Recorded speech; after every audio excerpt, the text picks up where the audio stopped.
ಇನ್ನು ಮತ್ತೊಂದು ಕಡೆ ಇವತ್ತು ಬೆಳ್ಳಂಬೆಳಗ್ಗೆ ಬೆಂಗಳೂರಿನಲ್ಲಿ ಚಾಲಕನ ನಿಯಂತ್ರಣ ತಪ್ಪಿ ಡಿವೈಡರ್ ಮೇಲೆ ಬಸ್ ಒಂದು ಏರಿದೆ. ಆದರೆ ಯಾವುದೇ ಪ್ರಾಣಾಪಾಯ ಸಂಭವಿಸಿಲ್ಲ ಅನ್ನೋದು ಗೊತ್ತಾಗ್ತಾ ಇದೆ. ಚಾಲಕನ ನಿಯಂತ್ರಣ ತಪ್ಪಿ ಡಿವೈಡರ್ ಮೇಲೆ ಬಸ್ ಏರ್ಬಿಡುತ್ತೆ. ಇದಾಗಿದ್ದು ಸಿಟಿ ಸಿವಿಲ್ ಕೋರ್ಟ್ ಮುಂಭಾಗದ ರಸ್ತೆಯಲ್ಲಿ.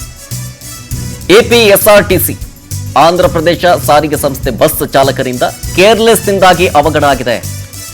ಆದರೆ ಯಾವುದೇ ಪ್ರಾಣಾಪಾಯ ಸಂಭವಿಸಿಲ್ಲ, ಹೌದು. ಆದರೆ ಕೇರ್ಲೆಸ್ ಅಂತೂ ಖಂಡಿತ ಇದ್ದೇ ಇದೆ. ತಿರುಪತಿಯಿಂದ ಬೆಂಗಳೂರಿಗೆ ಬರ್ತಾ ಇತ್ತು ಈ ಬಸ್ಸು. KR ಸರ್ಕಲ್ ಮಾರ್ಗವಾಗಿ ಮೆಜೆಸ್ಟಿಕ್ಗೆ ಹೋಗಬೇಕಾಗಿತ್ತು, ಇನ್ನೇನು ಹತ್ತಿರದಲ್ಲೇ ಇತ್ತು. ಇವತ್ತು ಬೆಳಗಿನ ಜಾವ 5:30 ಸುಮಾರಿಗೆ ನಡೆದಿರೋ ಘಟನೆ ಇದು. ಹಲಸೂರು ಗೇಟ್ ಸಂಚಾರ ಠಾಣಾ ವ್ಯಾಪ್ತಿಯಲ್ಲಿ ಈ ಒಂದು ಪ್ರಕರಣ ದಾಖಲಾಗಿದೆ. ಈಗ ನೋಡಿ, ಇದೇ ಬಸ್ಸು ಆಂಧ್ರ ಪ್ರದೇಶದ ಲಕ್ಸುರಿಯಸ್ ಬಸ್ ಅಂತೆ.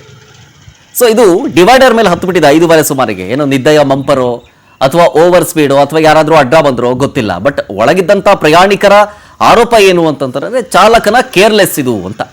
ನೋಡಿ, ಸಿಟಿ ಸಿವಿಲ್ ಕೋರ್ಟ್ ಅದು. ಸಿಟಿ ಸಿವಿಲ್ ಕೋರ್ಟ್ ಮುಂಭಾಗದ ರಸ್ತೆ ಏನಿದೆ, ಆ ರಸ್ತೆಯ ಮುಂಭಾಗದಲ್ಲಾಗಿರುವಂಥ ಆಕ್ಸಿಡೆಂಟ್ ಇದು.